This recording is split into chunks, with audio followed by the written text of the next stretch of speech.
everyone. This is the 5th week of this course. This week we will be discussing formulation of boundary value problems. But being the first lecture of this week, today we will try to understand what is boundary value problem, and in the subsequent weeks we will see what are the associated formulation for the boundary value problems. Okay. Let us start with a very famous quote which goes like this: all methods are wrong, but some are useful. You see, when we study any physical process, there are some steps we follow. And what are the steps? In general, the steps we follow in any engineering analysis, suppose you have a physical system. That physical system could be anything. It could be the deformation of a structure. It could be, say, vibration of an oscillator. It could be, say, motion of a projectile. It could be anything. Any physical process we want to study. Now, but because of the complexity associated with the physical process and the many uncertainties, we don't analyze the physical process as it is. Instead, what we do, we first idealize the physical system. Now, this idealization of the actual physical system is based on certain assumptions. Okay. Now, once we idealize the physical system, then we represent the physical system through some mathematical model, which is the that model could be in the form of, say, differential equation, integral equation. We represent that idealized system through some mathematical model. Now, once we have represented the idealized system with the mathematical model, then next we try to solve this mathematical model. Okay. Now, just to give you an example, the example that you studied in your school days, and that time also when you tried to solve that problem, you followed the similar approach. For instance, if I want to study, suppose if I have a ball and it is dropped from a certain height, and then I want to study the motion of this object. So, this is the physical system, and then that physical system is idealized as this, with suppose the height is y0, yf, and the mg is the mass, m is the mass, g is the gravity. And that idealization from this, the physical system to idealized system, is based on this assumption that there is no drag force and no Coriolis effect. Okay. Now, once we have that idealization, the next thing is the mathematical representation of this physical system, which is just the equation of motion. Now, equation of motion with some initial conditions. Now, once we have the equation of motion, then we have the solution of this equation of motion like this. Now, and if you see, it is not just in engineering, it is in many places we follow the similar approach. Actual physical problem, idealize it, and then write the equation associated to the physics of the problem, and then solve this mathematical representation. Now, at every step we assume something. Every step is based on some assumptions. For instance, in the example that is given here, one of the very important assumption is there is no drag force and no Coriolis effect.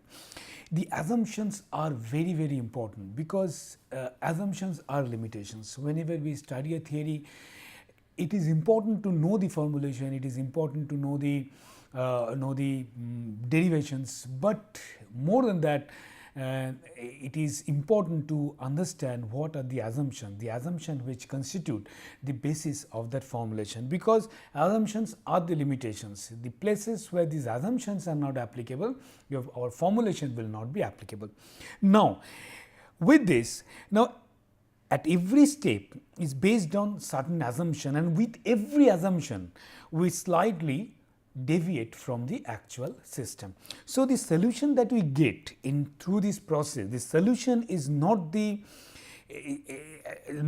solution of the exact physical system, because there is nothing like right model or wrong model. Whenever we have idealized the system, or that idealization is at every step, we are essentially dealing with a wrong system, with quote unquote. But what is important is the solution at the end of the entire process, the solution we get, whether the solution is useful or not, whether the solution gives us useful information about the system or not. Now, when I say useful is a very subjective word, because you see, it depends on what is the purpose of our analysis. If you remember, one of the very important assumptions that constitute the entire this elasticity theory, linear elasticity theory, is your displacements are small, this small deformation theory. Now, so we can only apply all this theory that we have been developing. All this theory we can apply only those problems where the small deformation assumption is valid. Okay.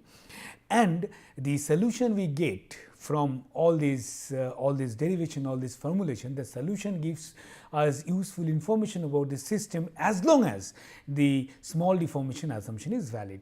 But if I have to, if I apply the same formulation to a problem or to a system where the small deformation principle is not valid assumption, then we may not get the useful information about the physical system. We get some solution, get some value, but that value may not represent the physical system closely. Okay. Now let us try to understand this step through an example from mechanics. For instance, you would see, take this is a physical system. We have it's a cantilever shed in front of a building, and suppose I want to analyze this cantilever shed, and this cantilever shed is subjected to only self weight. So, this is the physical system, right. Now, this physical system can be idealized as a cantilever beam which is subjected to uniformly distributed load. Say the uniformly distributed load is Q. Now, you go back to your strength of material course, and we have what we have studied in strength of material is, now we can write the equation of elastic line. This is also called Euler boundary beam theory, which says that if W is the transverse displacement, then this is how the displacement is related to Q through this differential equation. So, the ordinary differential equation. Okay. Now, once we have this equation, then what other information we have now, but you remember we cannot we cannot have a unique solution from this, because along with this we need some information about the system. What are the constraints, what are the boundary conditions given to the system, what are the support condition. Now, then what we have along with this, we have the domain, definition of the domain. In this case, the domain is a line which is 0 to L, and 0 and L are the two boundaries of this domain. And then in addition to that, still we are not in a position to solve this example. We need one more example, one more information, and that information is the condition at the boundary. So, one condition is displacement. It is a fixed support. So, displacement at this point is 0 and the slope at this point is 0. So, deflection W is 0 at x is equal to 0, and in addition to that, one more condition is the slope at x is equal to 0 is 0. Okay. So, we have three important information about this idealized system. One is the governing equation, which tells you how this, at least in this case, how the load deformations are related to each other. And then we have the definition of the domain, the problem domain. Okay. In this case, it is just line 0 to L, and then we have the boundary condition. Okay. Now, together this information, we can have a solution of this equation. This is called boundary value problem. Okay. Now, because some conditions are specific, we have a governing equation, and then so in any boundary value problem, we have three important part. One is the governing equation, and then is the problem domain, and then the boundary condition, the condition specified at the boundary. We can also have a problem like initial value problem, where we can have governing equation and the domain, and the initial condition of the system is known, and based on the initial condition you are studying how the system evolves over Now that is called initial value problem. Similarly, we can have initial boundary value problem where the initial condition and the boundary conditions both are specified, and then you need to solve based on that information. But this is the boundary value problem. Now, you see, when I say the idealization of a system, it is just not the idealization of the geometry, idealization of everything, idealization of the governing equation. When you derive the governing equation, that is also based on certain assumption. When you take the problem domain, that is also an assumption, that is also based on certain idealization, and then the boundary condition that we provide, that is also based on certain assumption, some idealization. For instance, if you remembered in the Euler-Bernoulli beam theory, one of the very important assumption was, you studied in strength of material, that a plane section normal to the neutral axis in undeformed configuration remain plane and normal to the neutral axis even in deformed configuration. This is one of the very, very important assumption in Euler-Bernoulli beam theory, and that assumption gives us this equation. So this equation is also based on certain idealization, okay, and then this equation can be applicable only those class of problem where the plane section remain plane, that assumption is valid. There are many problems where that assumption is not valid and where we cannot apply this equation. Okay, now once we have understood this, what is boundary value problem, and there are three important parts in boundary value problem: definition of the domain, what is the problem domain, and then the governing equation, and what are the conditions specified at the boundary. Now, what we do is, today we will not start deriving the governing equation. We will start deriving the governing equation next class onwards. Today we will try to understand what is the idealization of problem domain and what is the boundary condition. You see,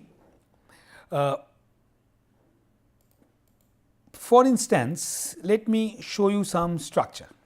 So, I believe you all are familiar with this kind of structure.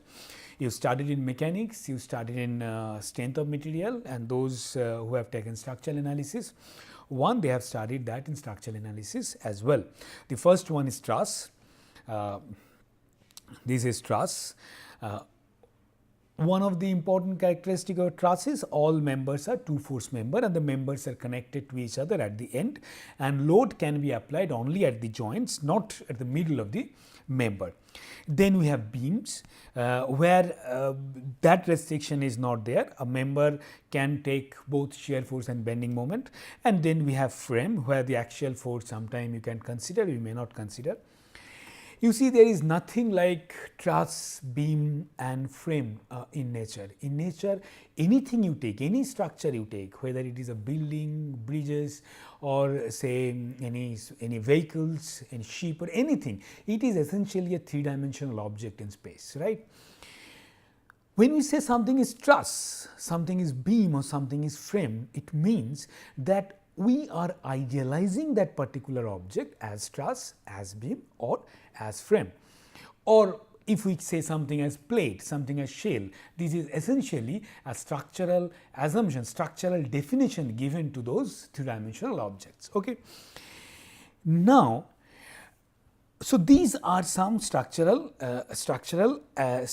idealization that we have studied. Now, go back to the previous example.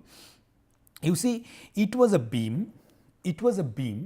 Now, beam is essentially what? Beam has a finite length, it has cross section. So, essentially it is a three-dimensional object, isn't it? So, beam, but when we say that the cross section is very small as compared to the length of the beam, so therefore, the entire object can be idealized as a line element, means we are giving a structural definition to this object, and that definition is beam. Okay. Along with that, how that definition, how that object may behave, along with that we are giving a structural definition to the beam. The first thing we have to do is we have to move beyond this structural definition. Now onwards, there is nothing like beam, truss, shell or frame in our formulation. Everything is a three-dimensional object. At the most what we can have is three-dimensional object idealizing a two-dimensional object, but still there is no structural assumption, structural definition given to this object. So, we have to move beyond this idealization. Now, once we understand that we have to move beyond this idealization, then beam cannot be represented as just a line. Beam has to be represented as a three-dimensional object. For instance, now if it is a beam, same beam, consider it is a beam, simply supported cantilever beam subject to uniformly distributed load, but this is a structural definition, but we have to move beyond this definition. Now, we do not our formulation is not based on the structural definition.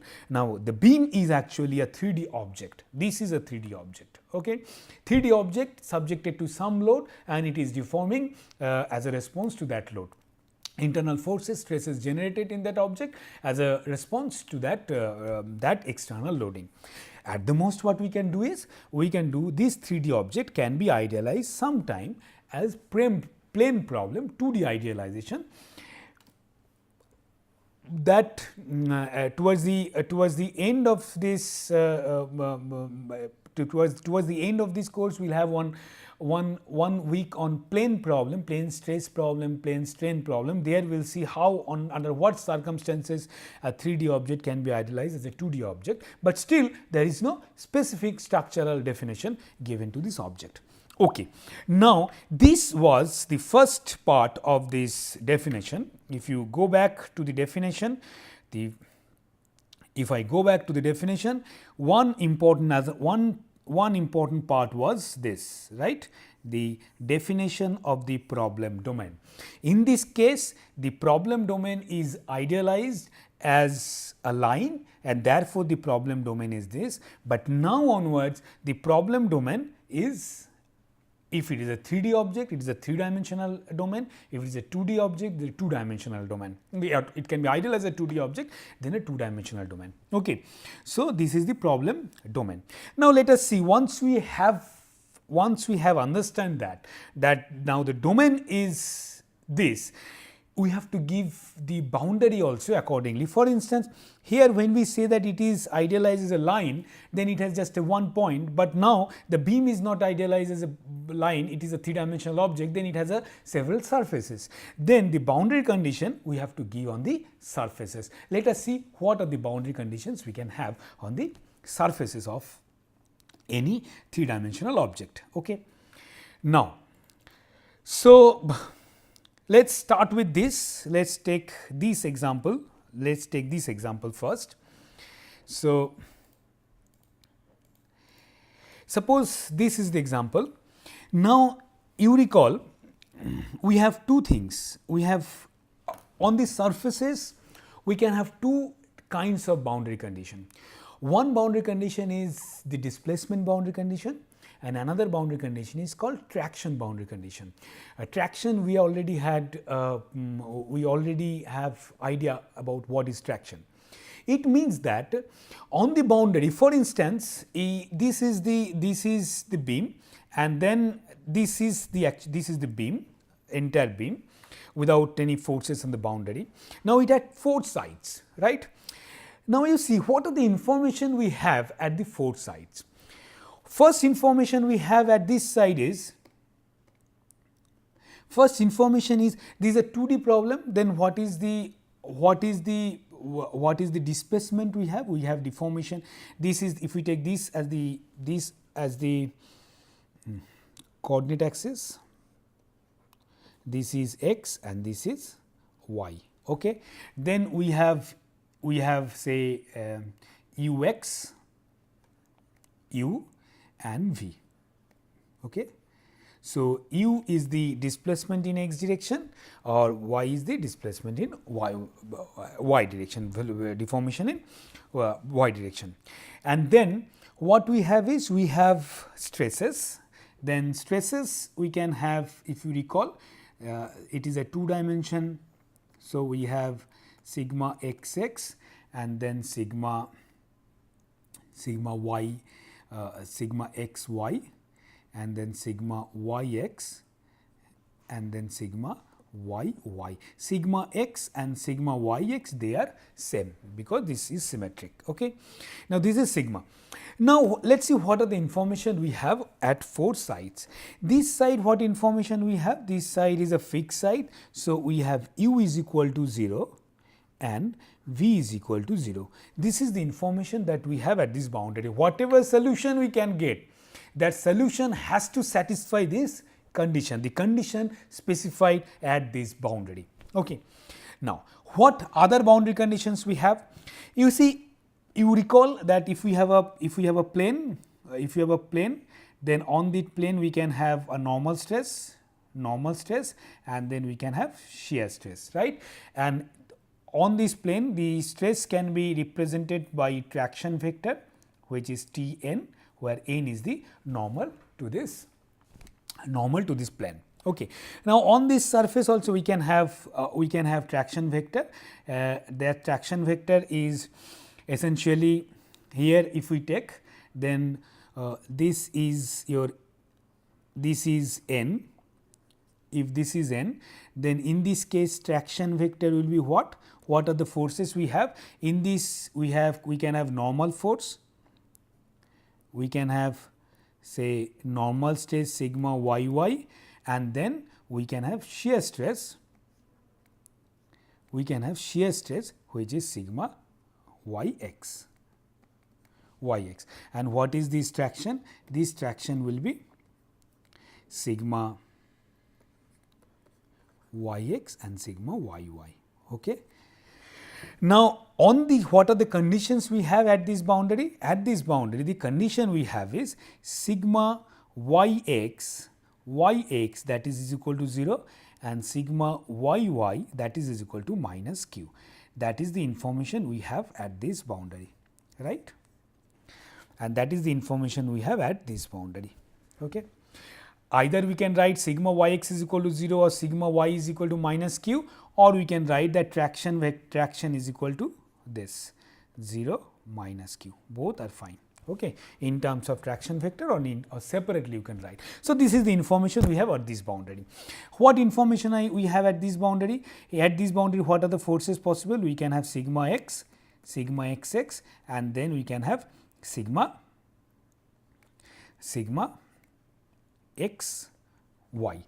Now, in this case sigma xx is equal to 0 and sigma y xy is equal to 0. That is the information we have at this boundary. And similarly, what information we have at this boundary is sigma yy is equal to 0 and sigma yx is equal to 0. Yx is equal to 0.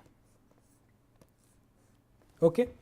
Now, you see there are 4 sides and all 4 sides some information we have.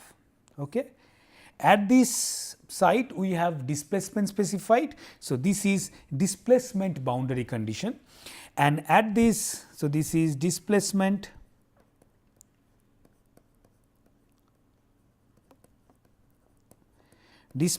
boundary condition, and at this surface and this surface tractions are specified. By tractions are specified means this is outer surface, there is no traction on this, that whatever solution you get, that solution must satisfy this condition. Whatever solution we get, that solution must satisfy that on this surface, on the top surface, the sigma y has to be minus q, because it is subject to uniformly distributed load.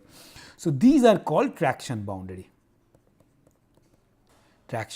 condition, all these called traction boundary condition.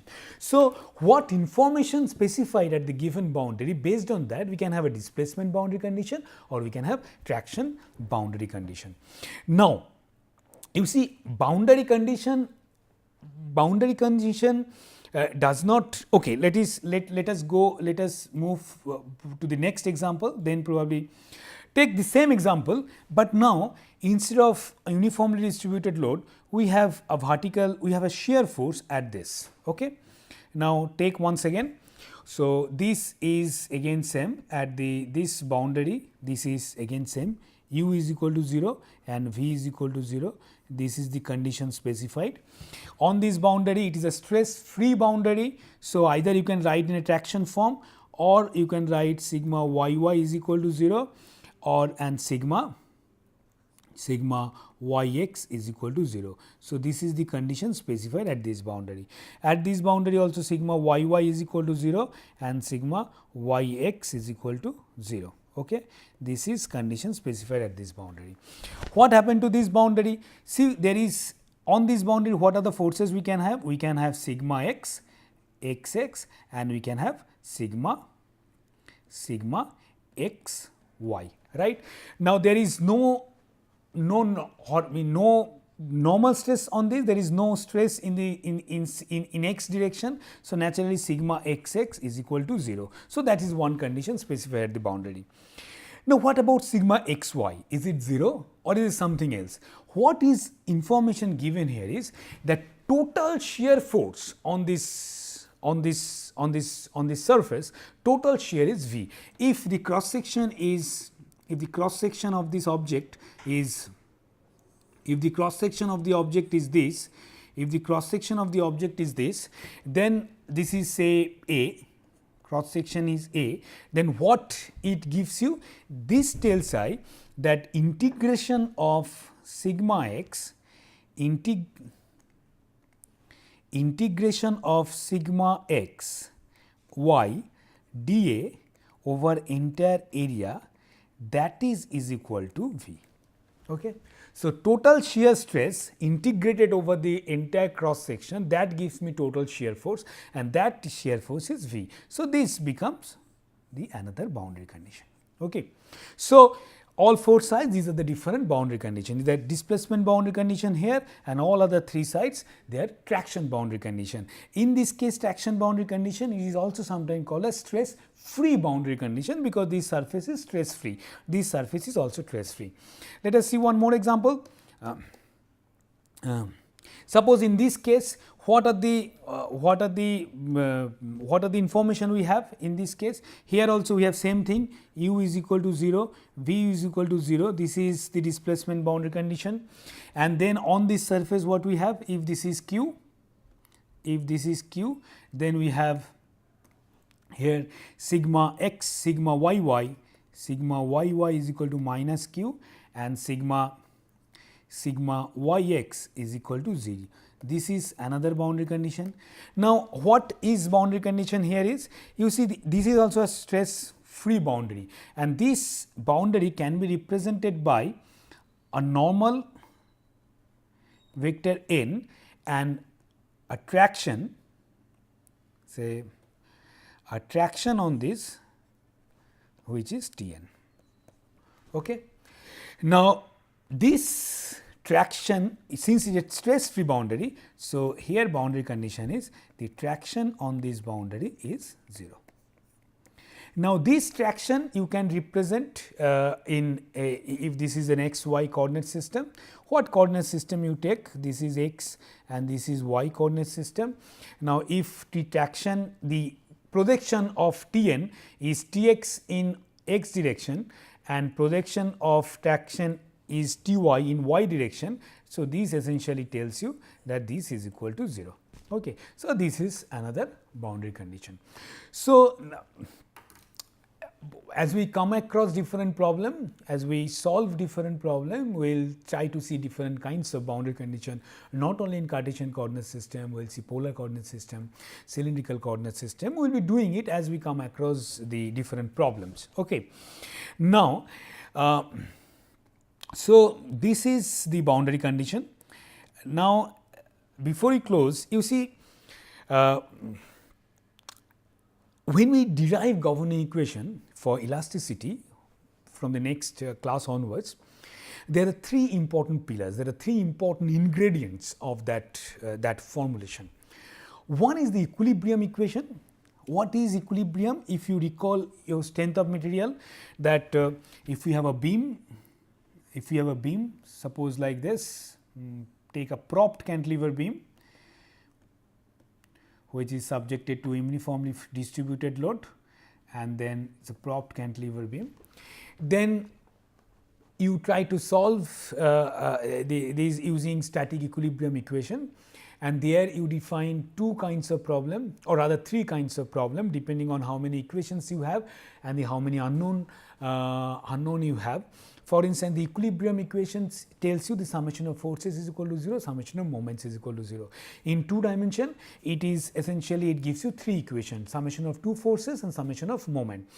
And then if your number of unknown, the number of, say in this case the number of unknowns are 4, because here we have 3 support reaction, here we have 1 support reaction, total number of unknown 4. So, if the number of unknowns are more than the number of equation, then we call the structure is statically indeterminate structure. And then we have, if it is same, the number of unknowns and number of equations are same, we call it statically determinate structure. But if it is number of unknowns are less than the number of equation, then essentially the structure becomes, we cannot have a unique solution of the solution of the problem, and physical manifestation of that is the structure is unstable.